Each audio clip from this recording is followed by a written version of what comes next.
Our members, read the text message. Let this be known to you that your church and your life is at risk. Mafabi was...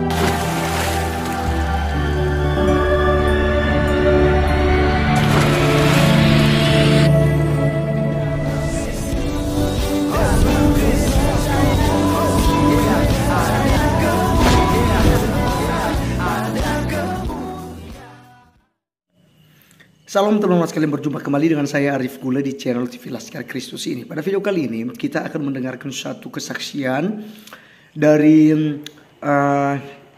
mantan muslim dari Uganda, teman-teman sekalian, di mana dia meninggalkan Islam dan dia seringkali mengalami yang namanya ancaman-ancaman ya karena imannya kepada Tuhan Yesus Kristus.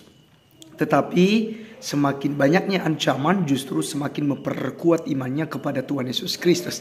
Ini hal yang dahsyat teman-teman sekalian, karena akhir ini makin banyak orang yang dijamah oleh Tuhan dan menjadi seorang Kristen. Nah teman-teman sekalian, seperti apa kesaksiannya?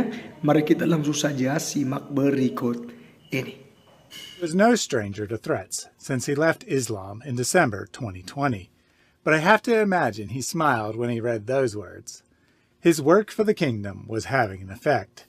The Muslims were desperate. They couldn't compete with Mafabi's knowledge, and more Muslims were accepting Christ as Savior every time they tried to debate him. Their Dawah scripts were no match for the convert who knew both religions well.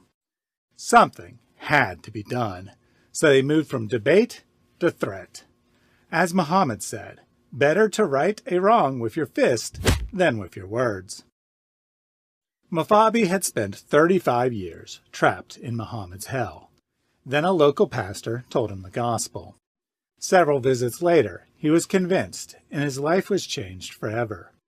Christianity offered answers. In response, the Muslims had nothing. They could offer only threats of violence. Mafabi had to relocate with his wife and 4 children. But no matter, he had found the truth, and he wasn't going to keep quiet about it. 6 months later, he was teaming up with the same pastor, publicly challenging Muslims to debate.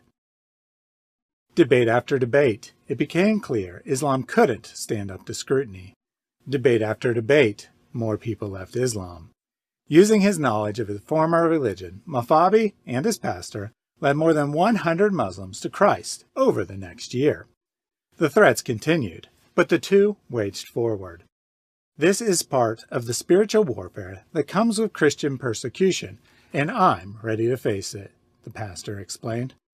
Mafabi survived 4 assassination attempts from Muslims too cowardly to face the truth.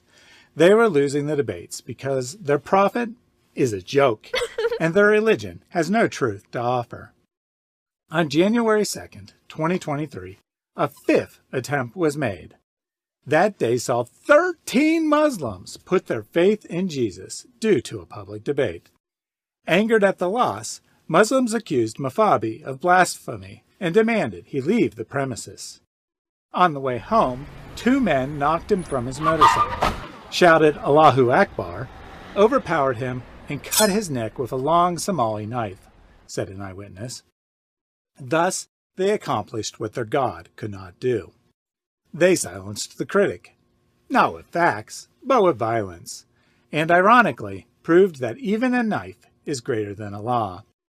Too bad a knife can't shut off the internet, and Allah's days are thus coming to an end.